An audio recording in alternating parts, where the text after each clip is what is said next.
Alright, what's up? We are here with the Joker War event review. All 27 issues are out, all been read, all reviewed. We're not doing it individually. There's no way that I'm doing all 27 issues the way we do the single issues, where I'm showing you the panels and breaking them all out. We'll be here for several hours.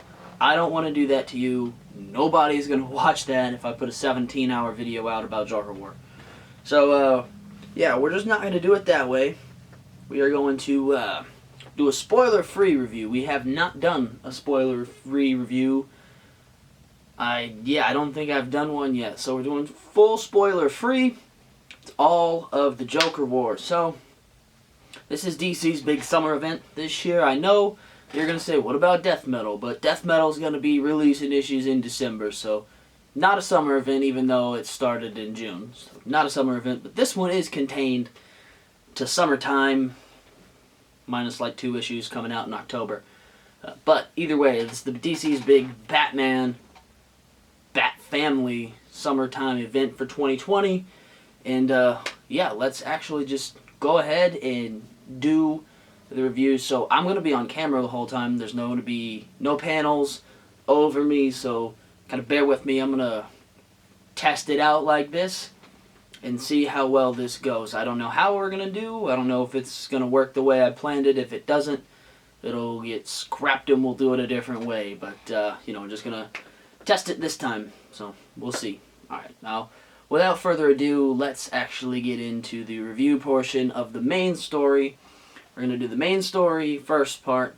And then we're going to switch out the books and we'll do some tie-ins, talking about the tie-ins. And then at the end, we're going to go over if it was worth the cost, because when you do a big event like this, 27 issues in the 60s wouldn't be nothing. You barely hit $3, but not anymore. So, we'll go over with the cost and how much it was worth it at the end of it.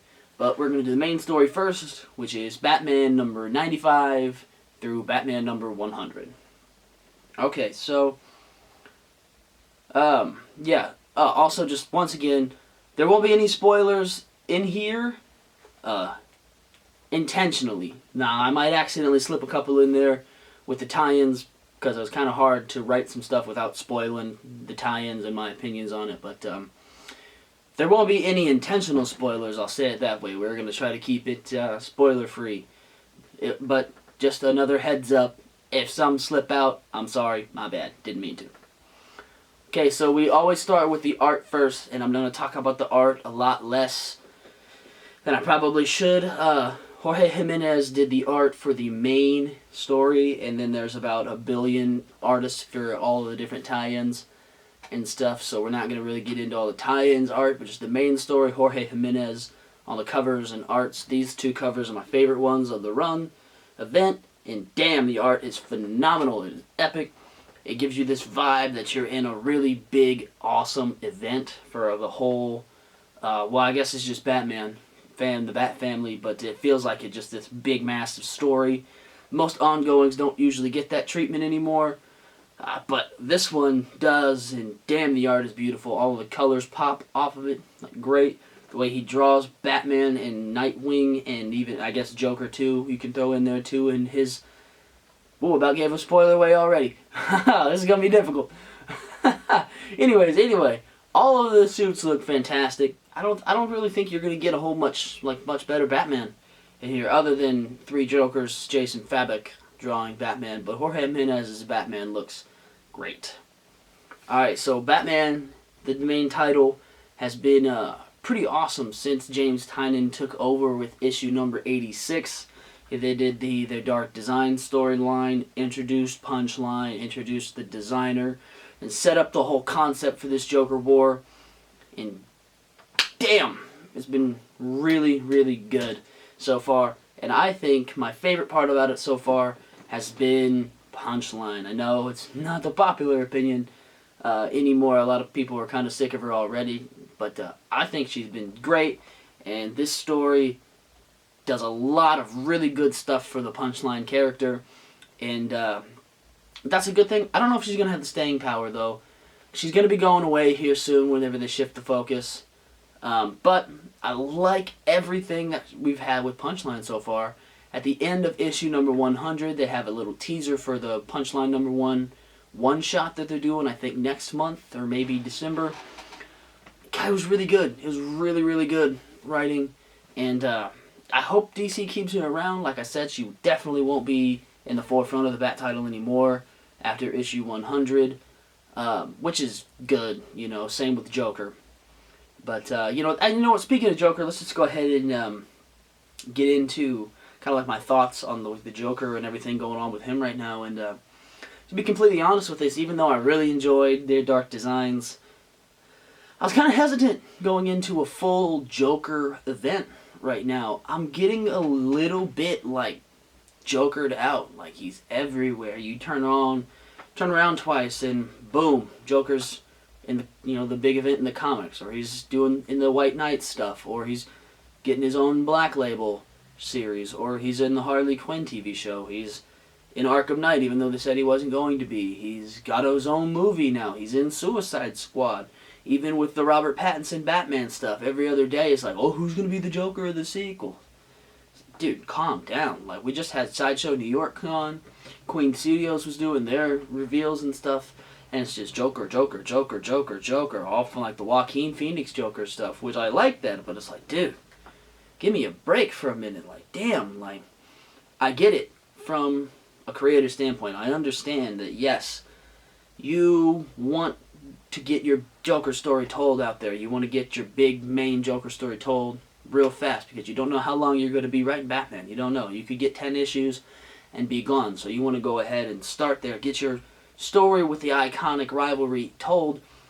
Don't want to waste any chances. You know how many you're going to get in life. I understand that. I get that. I respect that. But damn, can we spread that spotlight around a little bit? Let's show off Riddler and Penguin and Mr. Freeze and Bane and Ra's al Ghul a little bit more, please. For me, I understand. I do understand why you're doing it, but I just wish we could get that spotlight spread around a little bit more on the Batman Rogues Gallery. Every one of those characters, Deathstroke too, you can throw in there. They all have very interesting stories that you could tell with them. And they should be told. They should be told. Alright, anyways, back to the main story. Sorry for that little side venture we just went on a little bit of a tangent. But anyways, so main story, it turned out to be pretty good. I actually enjoyed the 95 through 100 Batman issues. I thought they were cool. But the only thing that I didn't really like about it was it turned out to be very, very predictable. Through all the great stuff they did with Punchline, and the concept was awesome. You take and you flip the billionaire role from Bruce to Joker. Okay, it's a really cool concept. I like it. I'm a little hesitant because of the timing, obviously, like I said, but it's a really cool concept. I bought into it. Duh. Bought into it. But even though through all the terrible tie-ins, all the confusing tie-ins that we'll get to, that premise really shined. Punchline really shined. And I thought it was great. But as the story went on, you could kind of see where it was heading and where it would ultimately wind up about issue 97 or so. You'd be like, okay, wait a minute, I think I see where it's going to go. And then you get to the end of issue 100 and you're just like, it's a really cool premise, but I feel like you didn't ruin it, because like I said, I still enjoyed the story and I still had a lot of fun reading it, but you kind of brought it down a couple levels by just doing the super predictable thing to the end. Now, you didn't completely nuke it like you would have if you would have had Batman kill Joker. There's the spoiler. Batman does not kill Joker in this, so that's a 2 thumbs up thing. That would have completely just nuked the story. I'd stop reading Batman as long as Tynion was on it. I wouldn't have been back. It could have been worse, but it's just a little bit predictable. You take this super fresh premise and you just kind of twist it and contort it by using all these tried and true Bat tropes that work, and you told a really good story, but I just think you could have told a better one. Regardless, like I said, I enjoyed reading it. I had a lot of fun with each of these issues. I was looking forward to them between issues. I'd get them each week, and I'd read them, and I'm like, fuck, man, I really can't wait till the next one comes out. I want to know, even with some of the tie-in books like Detective Comics. A lot more than I thought I was going to. So big ups for that, DC. You got me on that. I did have some fun, and I do intend on sticking with the Batman title for the foreseeable future now. Joshua Williamson is done on Flash. He's gone. Bendis is leaving Superman. Morrison is leaving Green Lantern. So it's probably just going to be, unless, depending on what happens with those titles afterwards, it's going to be a real bat-focused time for me with DC Comics for a little bit. Which, as long as it keeps up this level of art and storytelling that, Tynion has been doing so far, I probably won't have much of a problem with.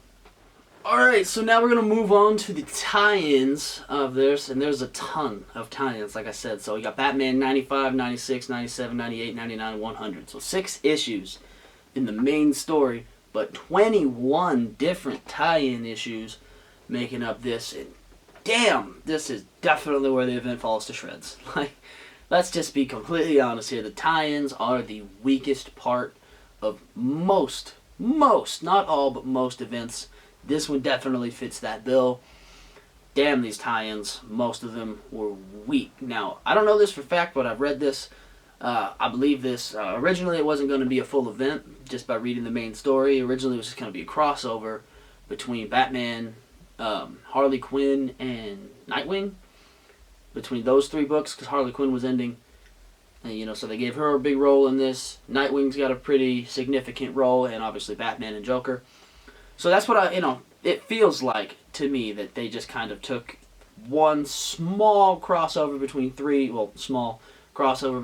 books and just blew it all up to the entire Bat family, which, when you read it, especially Batman 100, does kind of make sense to do. From a business standpoint, it definitely makes sense to do, but it just didn't really work well for the story. It was inflated a ton by all of these, and that really sucks because we get left with a ton of just messy, confusing, don't fit in, don't make any sense with the timeline of the story. It started off way back like Batgirl 47. Now, Batgirl 47 as a standalone issue is incredible. Like, I'm going to spoil the shit out of that issue right here. Sorry, it's going to happen. It's me. Of course you knew spoilers were coming. Batgirl 47, Joker and Barbara's apartment, and they just beat the hell out of each other. And they end, both of them, presumably paralyzed on Barbara's balcony, and you're just like, damn, this story's gonna be, it's got stakes to it. It's like, what the hell? Like, Joker's already going down. You kind of know it's not gonna stay that way, but like, man, this got some stakes. I mean, I'm definitely gonna stick with reading Batgirl. And then, the next week, Dan Jurgens puts out a Nightwing issue. And Batgirl's up fighting on a roof, and you're like, wait a minute. And Joker's walking around doing his stuff with Nightwing, and you're like, what the hell? Like, wait a minute. That doesn't make sense with Batgirl 47. I just read that. That was a really good issue. This one sucks, but it completely ruins that one. Doesn't make sense. But you're telling me how to read this one before that, because that's when you released it. I'm like, what? Why? I don't get it. Like, it doesn't fit at all. And it just kind of crumbled down to, that's how all of the tie-ins ended up feeling with this. Detective Comics 1025 with the Batwoman story, it fit really well with it. And then the next issue, Detective Comics 1026, right here, I love it, but Batman's going underground and seeing what the hell Killer Croc's up to. He's avoiding the war with Joker and all the clowns and stuff in 1026, but that came out just a week after Batman was supposed to be completely incapacitated, getting poisoned. Like, wait a minute, he's supposed to be basically asleep right now. How's he in the sewers with Killer Croc right now? It doesn't make any sense to me. But on a standalone issue, 1026 is probably the best single issue to come out of it. All is a great issue. No spoilers. Pick that one up, read it if you like Killer Croc, if you like good Batman storytelling. It's just this one, shocker, shocker, Peter J. Tomasi is knocking it out of the park. He always does with pretty much everything he does. It kind of like, even though it was a great issue and I really liked it standalone, as a tie-in to Joker War, it doesn't work at all. And that's kind of how you get with a lot of these tie-ins, where sometimes it'll be really, really bad. You just don't want to read it. Like some of the Batgirl 48 was horrible, and most of the Dan Jurgens Nightwing stuff has been awful. or you get really good, just doesn't make sense, doesn't fit in, you know. So why do you do this to me, DC? Come on. Like, unfortunately, every tie-in besides Detective Comics is not good. Like, but you need to read the Nightwing stuff to understand the story. The Harley Quinn issue, you could skip it. Catwoman, you can definitely skip, because you can just read 100 and see what the moment build up with that is, and okay, I understand. I didn't need to read the full issue to understand. Red Hood, there's only one issue of that. You could skip it. Nightwing, like, you gotta read it, but it's terrible. It's like, man, Batgirl was horrible, but had one really good issue in there. But dude, the rest of it's just not good. It sucks because I bought all these issues that I wasn't buying, thinking like, man, this is gonna be really epic because Batman '95 was really good and their Dark Designs was really good and the Batgirl '47 was great, and you're like, damn, this is gonna be sick. And this is like, oh god, these tie-ins are rough. Why? Either way, anyways, we'll get back on track with more positive stuff. Detective Comics, like I said, was the MVP of the tie-ins. It is not without its flaws, but it is the best way. Best of the tie-ins. Now, the way that I think that they could have improved on this is if they either would have just trimmed the fat and just said, hey, stuck with the Batman, Nightwing, Harley Quinn style crossover, that I think would have worked better. Or if you would do like Ten of Swords and Hoxpox did from Marvel and put a full reading order ahead of time. Even Empire did that. Put the reading order out ahead of time so we know, okay, this might have been released before, but I have to read it after this other one, which still would have sucked, but at least we wouldn't have been reading stuff out of order going, what the fuck is going on? This doesn't make any sense. Those two things I think would have definitely improved it 1,000-fold from from the final product we actually got. But we don't live in that universe, so you gotta find somewhere on Reddit or read it yourself and just put the puzzle pieces where they go to ultimately figure out what the actual reading order is. I read it all and I'm not 100% sure on the reading order yet. I read all of it. I'm reviewing it right now, putting myself out there to the entire internet and going, hey, I don't know. I read all of them. I don't really enjoy most of the stories. I really enjoy a lot of the stories, but then a lot of them I don't, you could skip. But damn, like, I don't know. That's so murky on how it goes. Just trim the fat or just let us know ahead of time that it's needs to be read in this order. Because, damn, some of these tie-ins, a lot of the Batgirl tie-ins after the first one doesn't even have anything to do with Joker War. Like, yes, Batgirl 47 has a lot to do with Joker War. And then 48 and 49 and 50 reference it. But 48, 49, 50 do not impact Joker War at all. Why they still get the Joker War tag doesn't make any sense outside of driving sales, because they don't impact the main story at all. And it doesn't have anything to do, the main story doesn't impact that either. So why is it a Joker War tie-in? It seems like a little side quest that has nothing to do with Joker War, what you wanted me, idiots like this guy, on the internet, to buy it. So you just went, alright, let's put Joker War collateral damage on top of it. And then I read it and go, wait a minute. This is Batgirl's brother, not the Joker. Why am I reading this for a Joker War tie-in? It doesn't make any sense. So now we're going to get into some math. This is the fun part. We're going to talk about, was it worth the cost? So the Joker War, as we have established, consists of 27 issues, ranging all across of the current DC Bat titles. So Batman, Detective Comics, Nightwing, Catwoman, Batgirl, Harley Quinn, Red Hood Outlaw, and it had a one-shot called Batman the Joker Warzone that you had to pick up. Now, all of these total costs add up to $94.81, which is a lot of money for one story. But when you consider it up against other things like Marvel's Empire or Absolute Carnage, it's actually on the lower side of what it would have most modern day comic book events somehow. But the important part was, were the stories being told actually worth your $94.81? Were they worth buying? Were they worth keeping? Not entirely, no. Even though Batgirl and Nightwing kind of stunk up the joint, Detective Comics and the main Batman story, they were very solid, and they kind of drove it home. No real surprises there coming from James Tynion and Peter J. Tomasi. They're always hitting home runs.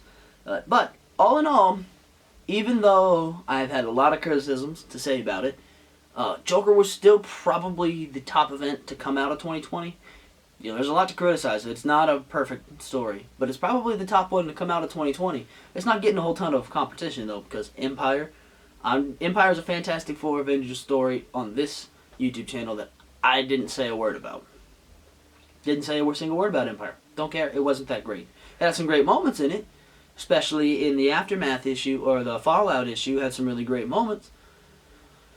But it just wasn't something I wanted to talk about. I didn't like that, you couldn't just read the 6 issues and understand the story. You had to read some other stuff that they kind of told you didn't have to read, so I just wasn't going to talk about Empire. Not that great. Dark Knight's Death Metal, same story so far. Issue 1 was awesome, and then it's kind of fallen off since then. We're not a whole lot's happening, so there's not a ton of big competition. So probably the top one so far. I 100% expect that King in Black will give it a run for its money and more than likely pass it. But I do recommend the main story. I do recommend reading Detective Comics. I do recommend reading Batgirl 47 just because it's very good on its own. But that's about it on there. Detective Comics tie-ins run from issue 1022 to 1026. But I got 1027 too because, if you're going to read all the way up to 1026 and then have 1027 right there, you're going to pick it up even though it's not really Joker War related. Go ahead and pick that up too. It's a good, nice, thick trade paperback style issue to have in your collection. If you're a Batman collector too, it's a big key that you're going to want anyway. The rest are only okay at best. Some are horrendous.